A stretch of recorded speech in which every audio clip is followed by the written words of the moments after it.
Abbiamo una graduatoria di operatori sociosanitari in questa azienda di 415 aventi diritto all'assunzione e ne sono stati assunti la metà.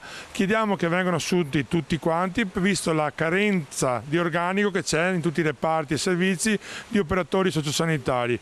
Vengono sospese le ferie, vengono sospesi i rifoli, non si sostituiscono le maternità.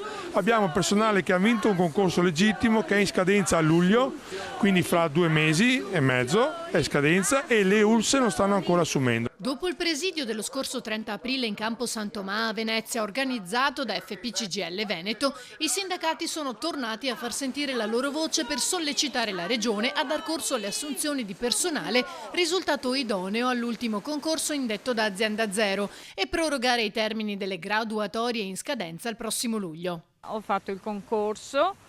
Ci speravo tanto, anche perché ci ho messo tanta fatica a farlo e quindi non vedo perché, se c'è questa carenza in ospedale, su 415 persone ne hanno chiamato 237, quindi io aspetto con fiducia che spero che veniamo chiamati o che la graduatoria possa essere prorogata in modo di poter far parte un indomani dell'ULSS.